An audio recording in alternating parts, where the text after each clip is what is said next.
अपने घर का जितने भी पदाधिकारी आज के डेट में हैं और 2019 से पहले उनके घर और आज के उनका घर जाके देख लिया जाए, सभी कुछ खुलासा हो जाएगा कि वो पैसा जा कहाँ। ग्राउंड न बन के उनका घर बन रहा है, उनके घर के टाइल्स जरूर बदले जा रहे हैं, ग्राउंड में घास नहीं लगी। तो प्लेयर्स हमारे कहाँ खेलेंगे? उसके लिए मैदान चाहिए और मैदान हमारे पास है नहीं, मैदान है भी नहीं।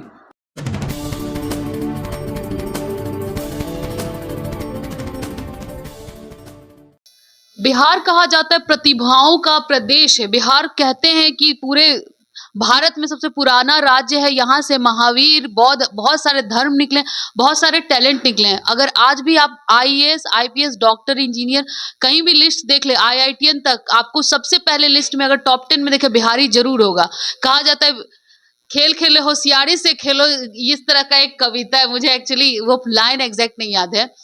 तो वही बात है ना। तो आज हमारे साथ जुड़े हैं, अभी पीसी हुआ है उनका बिहार क्रिकेट एसोसिएशन का, जिसमें से कि कुछ एलिगेशंस लगाए गए हैं, पैसे के लेन देन, कह सकते हैं मनी लॉन्ड्रिंग का चक्कर है। पैसे लेके कुछ खिलाड़ियों को क्रिकेट में जगह दी जाती है। बिहार एसोसिएशन के होते हुए भी बिहार के लोगों को 13 करोड़ की आबादी में 13, क्या बिहार में 13 ऐसे खिलाड़ी नहीं है कि बिहार एसोसिएशन को रिप्रेजेंट कर सके, बिहार की तरफ से खेल सके? क्या कुछ कहिएगा आप इस पे? देखिए, मेरा नाम हिमांशु हरी है और मैं बिहार से रणजी ट्रॉफी खेलता हूँ। बिहार की स्थिति अभी ऐसी है कि यहाँ पे अभी के जो माहौल है उसमें कोई खिलाड़ी अपने ऊपर आत्मविश्वास से खेल नहीं सकता है कि हाँ, अगर मैं परफॉर्म करूँगा तो मुझे बिहार के टीम में सिलेक्शन हो जाएगा। इसका सबसे बड़ा कारण ये है कि पिछले 2-3 सत्रों से अगर आप देखें, जो हमारे अध्यक्ष हैं राकेश तिवारी, जब से उन्होंने कार्यभार संभाला है बिहार क्रिकेट एसोसिएशन का, तब से ये स्थिति ऐसी बन गई है कि जो बिहार के रहने वाले और बिहार से खेल रहे हैं स्टार्टिंग से, उन खिलाड़ियों को मौका नहीं देके एक एक एक ये बना हुआ गैंग बना हुआ है जो बाहर से प्लेयर्स को लाते हैं। और राकेश तिवारी पे भी एलिगेशन है कि लगभग 55 लाख 50 लाख रुपए एक खिलाड़ी से लेते हैं और बिहार एसोसिएशन बिहार क्रिकेट में जगह देते हैं उन्हें। देखिए, कितना पैसा लेते हैं इसका एग्जैक्ट प्रमाण तो आपको मैं नहीं दे सकता। ये मामला कोर्ट में भी चल रहा है, बहुत जगह चल रहा है, तो एग्जैक्ट प्रमाण और एग्जैक्ट अमाउंट क्या है ये तो नहीं बता सकता। लेकिन आप सिंपल तरीके से ये समझिए कि जहां पे 50 मैच खेला हुआ एक खिलाड़ी, 50 मैच खेला हुआ खिलाड़ी, जो आप अभी भारत के किसी भी खिलाड़ी का नाम लीजिए, उनके साथ खेला हुआ खिलाड़ी, भारत के टॉप 5 स्पिनरों में रहा हुआ खिलाड़ी और परफॉर्म कर रहा है जो खिलाड़ी लगातार, उसको बाहर करके, मैं एक एग्जाम्पल इनका दे रहा हूँ, समर काजी नाम है इनका, एक एग्जाम्पल दे रहा हूँ। ऐसे कई खिलाड़ी हैं जो बिहार के डोमेस्टिक में खेल के परफॉर्म कर रहे हैं, उनको दरकिनार करके दूसरे स्टेट से बच्चों को लाके, दूसरे स्टेट से खिलाड़ियों को लाके बिहार में खेलने का मौका दिया जा रहा है। कई खिलाड़ी तो ऐसे हैं जो साउथ इंडिया से आते हैं, उनको हिंदी बोलना तक भी नहीं आता है और वो बिहार के लिए खेल रहे हैं।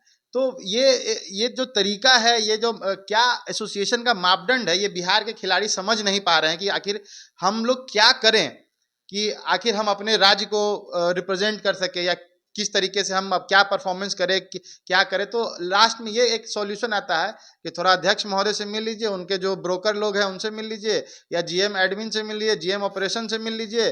थोड़ा सा वो कह देंगे कि उनको पैसे दे दीजिए, वो कह देंगे उनको पैसा दे दीजिए और आप टीम में आ जाइए।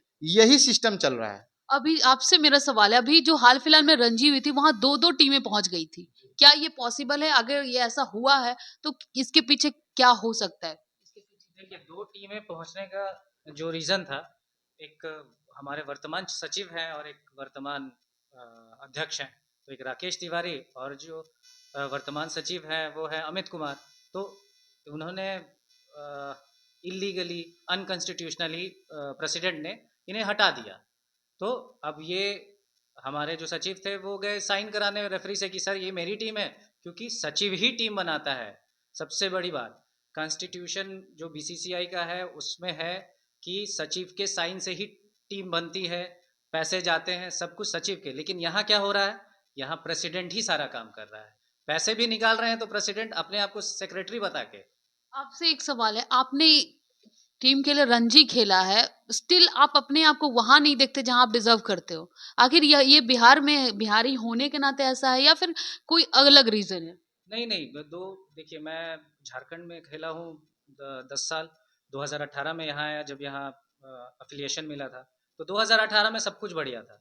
लेकिन जब से ये राकेश तिवारी नामक एक इंसान आया है, उसके बाद से मतलब बिजनेस हो गया क्रिकेट, अब क्रिकेट नहीं रहा। जी जी, एकदम बिजनेस व्यापार हो गया है। और मुझे नहीं लगता है कि जब तक ये आदमी रहेगा तब तक कुछ भला हो सकता है। आपसे मेरा सवाल है, अब बताइए, जो बिहार के युवा हैं जो आगे क्रिकेट में जाना चाहते हैं, बहुत डिजायरस फील्ड है, जो हर बच्चा चाहता है कि क्रिकेटर बने। जब पैदा होते ही उसे क्रिकेट बैट बॉल दिया जाता है कि खेलो बेटा, लड़कियों को गुड़िया दिया जाता है, तो उस लोगों के लिए क्या कहेंगे जो युवा अभी रेडी हैं कि हम खेलेंगे किसी दिन बिहार के लिए और इंडिया के लिए?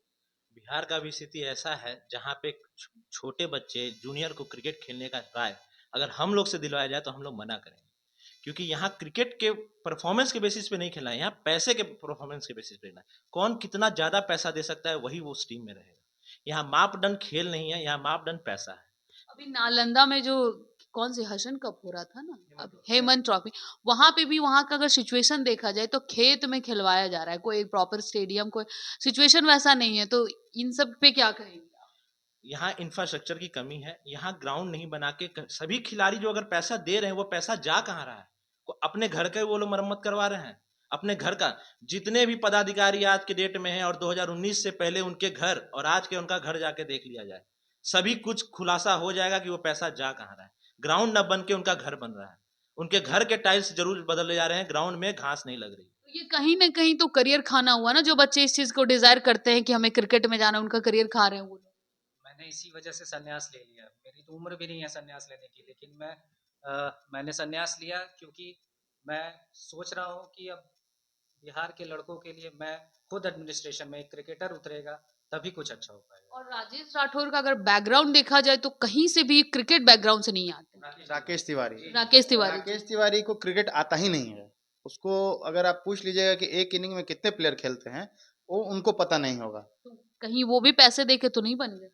देखिए, एडमिनिस्ट्रेशन में इलेक्शन होता है, जहाँ इलेक्शन होगा वहाँ पे अपना आप हर तरीके का दांव पे चलता है। आप इस जिला से आए, अगर उनका इलेक्शन देख लिया जाए तो इलेक्शन भी गैर संवैधानिक तरीके से वो अपने पद पे बैठे हुए हैं। वो इलेक्शन भी उनका सही नहीं है, जिसको बहुत लोगों ने चैलेंज भी किया है, कोर्ट में भी चल रहा है, सब सारे केसेस चल रहे हैं।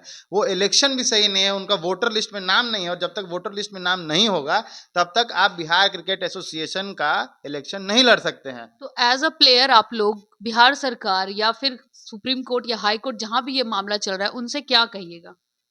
क्या डिमांड होगी आप लोगों की? कोर्ट में जो चल रहा है, कोर्ट में मामला कोर्ट में है, न्याय के हिसाब से जो रहेगा वो उस पर राय आया जाएगा। हमने अपने तरफ से पूरा कोशिश किया है, सभी एविडेंस को दिए हैं कि जो भी गैर कानूनी कार्य एसोसिएशन के द्वारा किया जा रहा है उसके रिगार्डिंग दिया गया है। अब कोर्ट पे विश्वास है, न्याय पे सभी लोग का विश्वास है, न्यायालय पे सभी लोग का विश्वास रहता है, उचित कार्रवाई होगी और जो भी रिजल्ट आएगा सही रिजल्ट। तो आपने सुना एक खिलाड़ी का दर्द क्या होता है कि संन्यास लेना पड़ रहा है ऐसे सिचुएशन में कि अनकॉन्स्टिट्यूशनल तरीके से कोई अध्यक्ष बन जा रहा है, इंफ्रास्ट्रक्चर पे वर्क नहीं हो रहा है। कहा जाता है 50 जब एसोसिएशन के लिए पैसे दिए जाते हैं तो 75% आपको प्लेयर पे इन्वेस्ट करना है, 25% अधिकारियों पे। बट यहाँ बिल्कुल ही उल्टा हो रहा है। नालंदा की सिचुएशन उतनी ही वर्स्ट है, अगर ग्राउंड की देखी जाए, उसकी बाद की भी सुविधाएं देखी जाए तो बहुत ही ज्यादा खराब है। तो मैं भी सरकार से यही अपील करूंगी कि बिहार जितना एजुकेशनल एकेडमिकली अच्छा कर रहा है, फिजिकली या गेम वगैरह में भी जो क्रिकेट वगैरह हो रहा है उसमें भी बिहार को आगे बढ़ना चाहिए।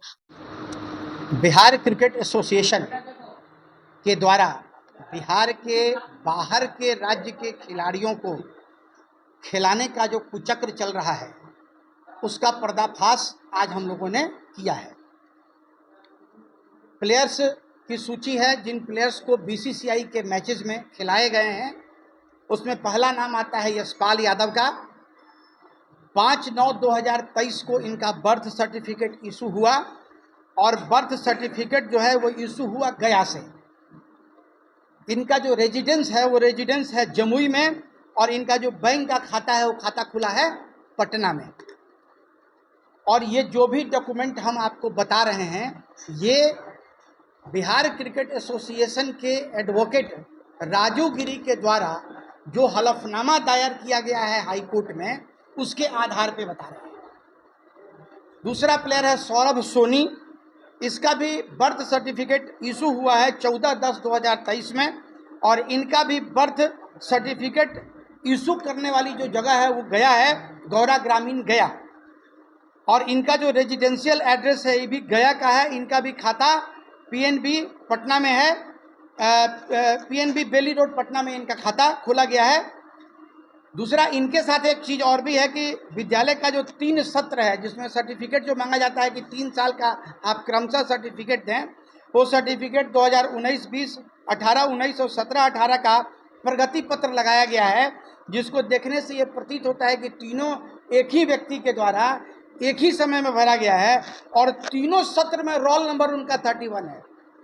मतलब जो फर्जीवाड़ा करते हैं, गलत करते हैं, वो गलत करने भी कायदे से नहीं आता है। तीसरा नाम है आदर्श पांडे। आदर्श पांडे का भी जो बर्थ सर्टिफिकेट है वो इशू हुआ है 20/8/2023 को। ये भी बर्थ सर्टिफिकेट इशू हुआ है गया से और इनका एड्रेस दिया गया है हवेली खड़गपुर गया का। इनका खाता इंडसलैंड बैंक में पाटलिपुत्रा में नया खोला गया है। इसके बाद आता है समस्त मिश्रा शास्त्री। ये हैं 8/2/2023 को इनका बर्थ सर्टिफिकेट इशू है और इनका भी जो बर्थ सर्टिफिकेट बना है वो भी गया से बना है। इनका भी खाता जो है वो इंडसलैंड बैंक में खोला गया है। उसके बाद प्लेयर हैं कृष्ण कुमार यादव और इनका बर्थ सर्टिफिकेट जो है वो 29/11/2022 को बनाया गया है। तारीफ की बात यह है कि 15/2/2023 को बिहार क्रिकेट एसोसिएशन के GM ऑपरेशन के द्वारा एडवाइजरी जारी की गई, जिस एडवाइजरी में बताया गया कि यहाँ 66 खिलाड़ियों का चयन हम लोग करेंगे और ये जिन प्लेयर्स का नाम हमने आपको बताया है, इसमें से कोई भी प्लेयर BCA का जो डोमेस्टिक मैच है उन मैचेज में पार्टिसिपेट नहीं किया है। मतलब सीधे इनकी डायरेक्ट एंट्री हुई है टीम में। तो इनकी जो डायरेक्ट एंट्री टीम में हुई और ये तो इन खिलाड़ियों का तो रिकॉर्ड चूँकि हमको मिल गया। बहुत सारे ऐसे भी खिलाड़ी हैं जिनका रिकॉर्ड अभी हम लोग ढूंढ रहे हैं, खोज रहे हैं। वो जिस दिन हमारे पास मिल जाएगा उसको भी सार्वजनिक करेंगे। लेकिन ये जो खिलाड़ी हैं, जिन 6-7 प्लेयर्स के बारे में मैंने बताया, ये सारे 6-7 प्लेयर्स जो हैं ये सारे बिहार के बाहर के राज्यों के हैं, जिनको पैसे के बूते पर बिहार क्रिकेट एसोसिएशन के द्वारा BCCI के मैचेज में शामिल किया गया। तो आज जो खुलासा था वो खुलासा इसी चीज़ को लेके था।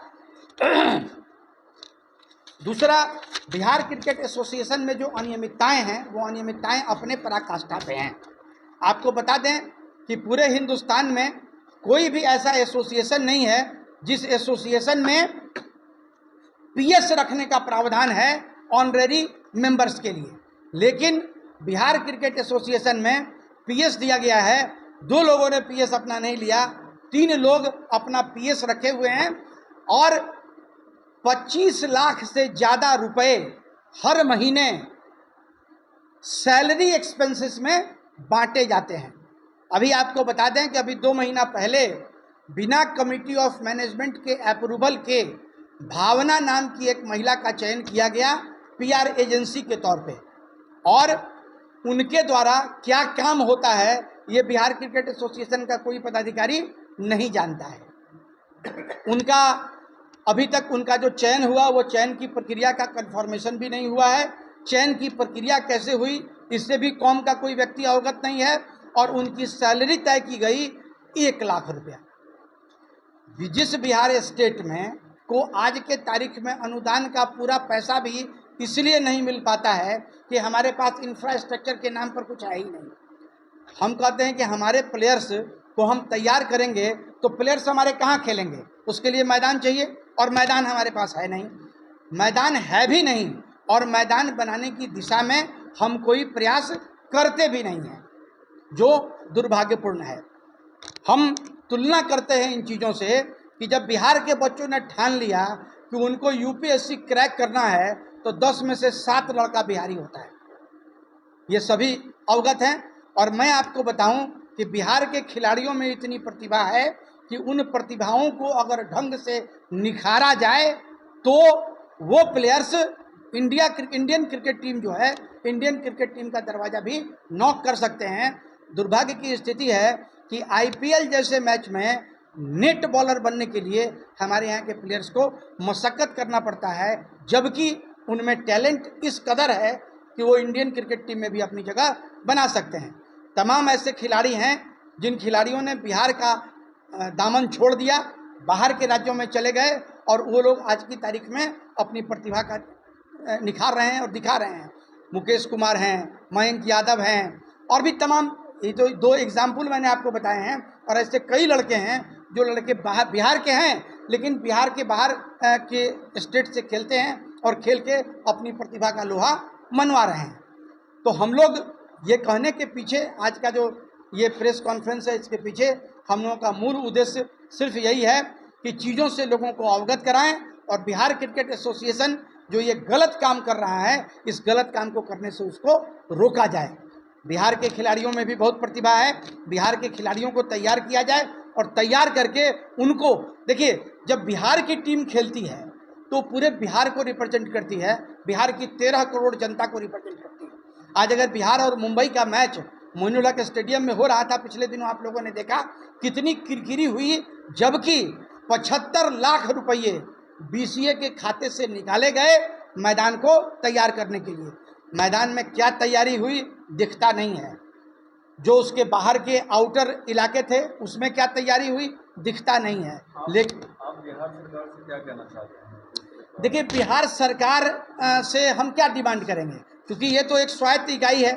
इवन कि आप मान लीजिए कि राइट टू इंफॉर्मेशन जो है आरटीआई में भी हमको अधिकार नहीं है कि हम बिहार क्रिकेट एसोसिएशन से कोई डॉक्यूमेंट मांग सकें, क्योंकि एनजीओ जो हैं एनजीओ को उससे मुक्त रखा गया है। तो जानकारी हमारे पास उपलब्ध नहीं होती है। आज भी जो ये जानकारी मेरे पास है, इस जानकारी की मूल वजह ये है कि ये बीसीए ने अपना हलफनामा दायर किया था हाई कोर्ट में डॉक्यूमेंट के साथ, इसीलिए प्रूफ हमारे पास हैं। इसका मास्टरमाइंड किसे मानते हैं आप? इतना बड़ा स्कैम। देखिए, इतना बड़ा जो स्कैम है, इस स्कैम का मास्टरमाइंड है, उसका नाम है नीरज राठौर, जो कि बिहार क्रिकेट एसोसिएशन में पिछले 2000 से ही एक्टिव है। उन्हीं के समय से ये सारा कार्यकलाप चल रहा है और उन्हीं के द्वारा ये सारा कॉकस जो चलाया जाता है बिहार के बाहर के खिलाड़ियों को खिलाने का, उसका अकेला मास्टरमाइंड वही है। आप लोगों ने कभी आवाज नहीं उठाई इससे पहले? 50 से ज़्यादा मामले इसके अगेंस्ट में चल रहे हैं। 50 से ज़्यादा मामले चल रहे हैं। हम अगर एग्रीव्ड हैं तो हम कहाँ जाएंगे? हम थाना में जाएंगे, हम कोर्ट में जाएंगे। 50 से ज़्यादा मामले अभी कोर्ट में लंबित हैं। आर्थिक अपराध में मामला लंबित है, कोतवाली थाना में मामला लंबित है। जब भी हम लोग एग्रीव्ड कोई खिलाड़ी विधानसभा में, आखिर इनके पीछे किनका नाम है? देखिए पूरा का पूरा कॉकस, देखिए उनके पीछे तो अध्यक्ष का हाथ है, राकेश तिवारी का हाथ है। देखिए सबसे बड़ी बात यह है कि अगर राकेश तिवारी का सह नहीं होता तो वैसी स्थिति में किसी एम्प्लॉय की इतनी औकात नहीं होगी तो इतना बड़ा स्कैम कर दे, है ना। और आपको बता दें, एक एक खिलाड़ी से 55 लाख रुपए लिए गए हैं। पता नहीं लोगों के पास, या फिर बस बाहर का खिलाड़ी है, बाहरी राज्य का खिलाड़ी है, और बाहर का जो प्लेयर है उसको किसी तरीके से रणजी ट्रॉफी खेलना है, जिसको हम जानते नहीं। अभी आप समर कादरी को सुन रहे थे। समर कादरी हमारा एक ऐसा खिलाड़ी जिस खिलाड़ी ने 49 रणजी ट्रॉफी का मैच खेला। एक मैच अगर उसको और मिल जाता तो बीसीसीआई के द्वारा मिलने वाले जो आर्थिक लाभ थे वो लाभ उसको मिल जाते। उस लड़के में टैलेंट ये था कि पिछले दिनों जो ट्रायल मैच हुए उस मैच में भी उसका परफॉर्मेंस सबसे अच्छा था, बावजूद उसको टीम में जगह नहीं दी गई। हमारे यहाँ का एक प्लेयर है अपूर्वा आनंद, उस लड़के के परफॉर्मेंस के आधार पर बीसीसीआई ने उसको बुला के सम्मानित किया। उसके बारे में बीसीसीआई ये कहता है कि उसको खेलने नहीं आता है। क्रिकेट व्यापार हो गया बिहार में पूरे तरीके से, इसमें कोई अतिशयोक्ति नहीं है। क्रिकेट पूरे तरीके से बिहार में व्यापार बना हुआ है और हम लोगों ने जो ये तैयारी शुरू की है, क्रिकेट के व्यापार को हमको बंद करना है, प्रतिभाओं को निखारना है, और इसी के लिए आज ये खुलासा करने हम लोग यहाँ बैठे। बिहार के युवा क्रिकेटरों के लिए आप क्या संदेश देना चाहते हैं कि यहाँ से उनका भविष्य बनेगा या फिर वो भी बाहर का रास्ता लेंगे? देखिए, अब क्या है ना कि पहले चूंकि बिहार क्रिकेट एसोसिएशन को मान्यता नहीं थी, तो जब उनको मान्यता नहीं थी तो वैसी स्थिति में वो दूसरे राज्य से खेल सकते थे। अभी जिन खिलाड़ियों के बारे में मैंने चर्चा की, वो प्लेयर्स उस समय से किसी दूसरे स्टेट से खेल रहे हैं जब बिहार को मान्यता नहीं थी। अब तो बिहार को मान्यता मिल गई है, तो अब बिहार का कोई बच्चा बाहर अगर जाएगा भी तो उसको मौका नहीं मिलेगा। इसीलिए बिहार, देखिए एक बात आपको बताएं, 13 करोड़ के पॉपुलेशन में 1 करोड़ प्लेयर है हमारा खिलाड़ी।